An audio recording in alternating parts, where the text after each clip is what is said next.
السلام علیکم once again this از سلما عزیز آپ کی خدمت میں حاضر ہوں ایک اچھے سے پیغام کے ساتھ۔ اکثر آپ نے دیکھا ہوگا کہ ہم اپنے آپ کو دوسروں سے بہت زیادہ کمپیئر کرتے ہیں، اور آج کل تو یہ چیز بہت زیادہ ہوتی جا رہی ہے۔ حقیقتاً ہمیں خود کو کسی کے ساتھ کمپیئر کرنے کی ضرورت نہیں ہے۔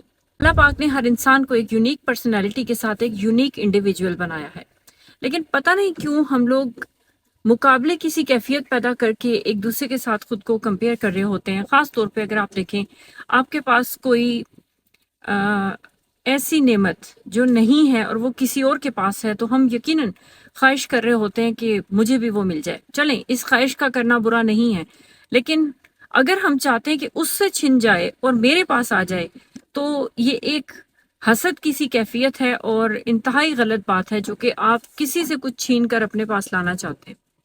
اس میں ہوتا پتہ ہے کیا؟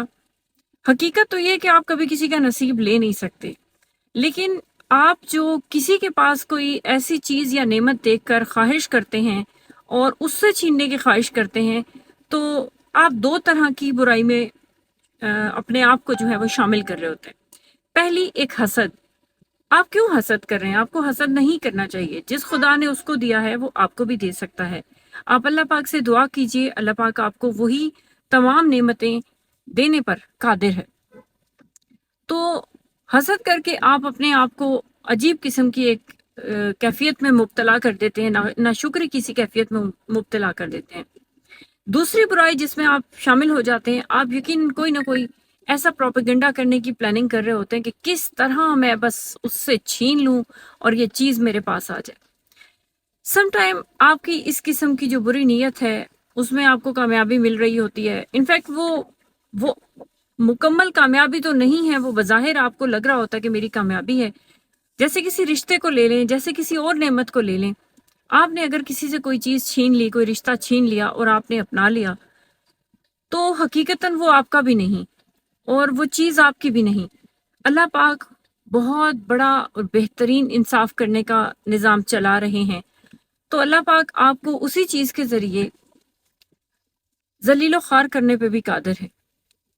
اکثر ہم دیکھ رہے ہوتے ہیں کہ لوگ کسی کے پاس موجود نعمتوں پہ ماشاءاللہ نہیں پڑھتے، بارک اللہ نہیں پڑھتے، اور جب دیکھتے ہیں کسی کی چیز کو یا کسی کی فیملی کو، جیسے سوشل میڈیا پہ اکثر ہم دیکھتے ہیں نا کہ آج کسی نے اگر کوئی چیز حاصل کی، اس نے نیٹ پہ لگا دیا کہ جی میں نے یہ گاڑی لی ہے، میں نے یہ نئی بائک لی ہے، میں نے کوئی بھی نئی چیز، نیو ایڈیشن ان کی لائف میں ہے، کوئی ان کے گھر میں فیملی ممبر جو ہے وہ نیا انکلوڈ ہو گیا ہے، کوئی بیبی نیا پیدا ہو گیا ہے، تو اگر کسی نے کوئی تصویر لگا دی، آپ ماشاءاللہ نہیں کہتے، آپ بارک اللہ نہیں کہتے، اور آپ نظر لگاتے ہیں، اور نظر بھی وہ جو حسد کی نظر ہے، اور آپ کہ بھئی ان کے پاس یہ کیوں ہے، یہ کیوں گرو کر گئے، ان کے پاس یہ چیز کیوں آ گئی، میرے پاس کیوں نہیں۔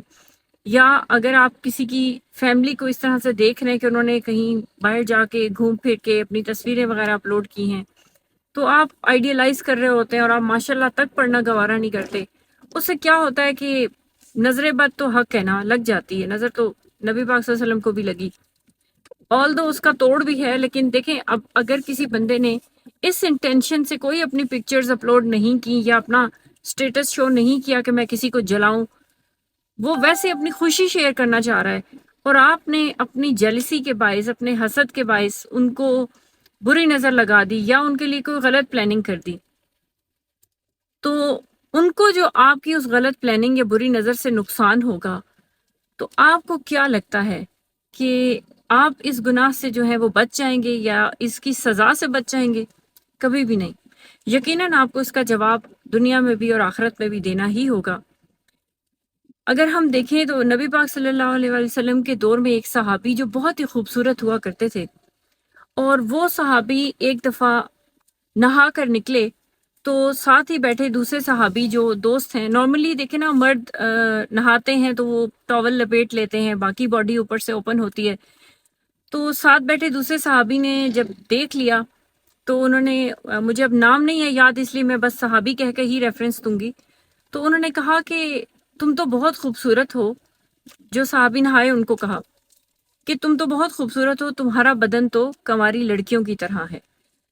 تو بس یہ کہا اور وہ چلے گئے. لیکن یہ صحابی جو نہا کر نکلے تھے، جن کے بارے میں یہ بات کہی گئی تھی، وہ ایک دم سے بیمار پڑ گئے، شدید بخار ہوا. وہ اتنے بیمار ہوئے، انہیں نظر لگ گئی تھی، اتنے بیمار ہوئے کہ وہ حالت مرگ پہ پہنچے. جب یہ واقعہ نبی پاک صلی اللہ علیہ وسلم تک پہنچا اور نبی پاک صلی اللہ علیہ وسلم کو کے پاس ان صحابی کو لے کے جایا گیا، تو نبی پاک صلی اللہ علیہ وسلم تو چونکہ اللہ کے حکم سے ان کے پاس غیب کا علم اس لحاظ سے تھا کہ جو بھی ہوا ہو ان کو پتہ چل جاتا تھا. تو انہوں نے فرمایا کہ ان کو کسی نے دیکھ کر نظر لگائی ہے، تو پورا واقعہ بیان کرے ہوا کیا. تو صحابی جو ساتھ دوسرے تھے انہوں نے بتایا کہ یہ نہا کر نکلے اور اس طرح سے فلاں صحابی نے یہ بات کہی. تو نبی پاک صلی اللہ علیہ وسلم نے ان کو بلوایا اور ان سے باقاعدہ اس چیز پہ پوچھا کہ کیا تم چاہتے ہو کہ تمہارا یہ بھائی مر جائے؟ تو ان صحابی نے کہا نہیں یا رسول اللہ، میں تو ایسا کبھی بھی نہیں چاہتا. تو فرمایا کہ جب تم نے اس کو دیکھا اور اس کی تعریف کی تو ماشاء اللہ بارک اللہ کیوں نہیں کہا؟ اب آپ اس بات کی امپورٹنس کو دیکھیں. پھر نبی پاک صلی اللہ علیہ وسلم نے کیا کیا کہ انہوں نے ان کو کہا کہ آپ ایک برتن میں وضو کریں. انہوں نے وضو کیا اس صحابی نے جنہوں نے نظر لگائی تھی، اور پھر وہ جو وضو کا پانی تھا وہ اس بیمار صحابی کے بدن پہ ڈالا گیا، اور جیسے ہی وہ پانی ان کے بدن پہ ڈالا گیا وہ فوراً اٹھ کھڑے ہوئے اور ان کی حالت بالکل خطرے سے باہر ہو گئی. تو اس چیز سے اندازہ ہوتا ہے کہ نظر بد کتنی شدید ہے.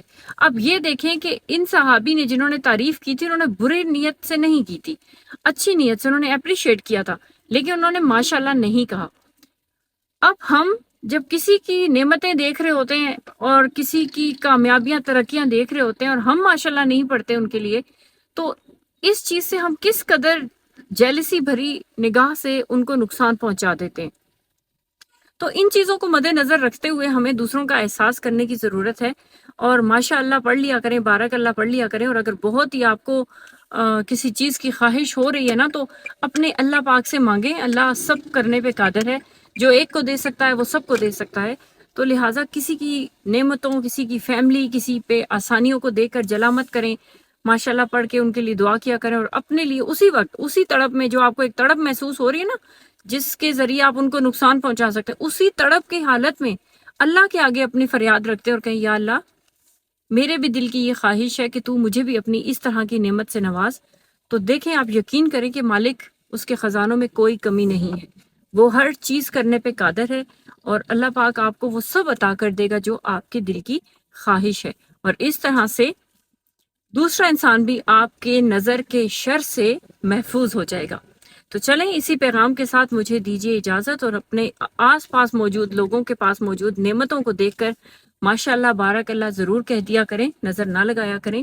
اور اگر آپ کو جانے انجانے میں کہیں نہ کہیں ضد بخیلی آ رہی ہو تو یہ سوچ لیا کریں کہ اللہ پاک نیتیں بھی جانتا ہے. آپ اگر اپنی بری نیت سے کسی کو نقصان پہنچانا چاہتے ہیں تو اگر اللہ نہ چاہے تو آپ کچھ بھی نہیں کر سکتے، بلکہ آپ اپنے ہی لیے بہت غلط کر رہے ہیں. اسی پیغام کے ساتھ مجھے دیجیے اجازت، انشاءاللہ ملتے ہیں نیکسٹ ویڈیو میں. میرا گھر آ چکا ہے اور میں گھر آتے آتے ویڈیو بناتی ہوں. میرا گھر آ گیا اور میں اب اندر چلتی ہوں. اپنا بہت سا خیال رکھیے گا. اللہ حافظ.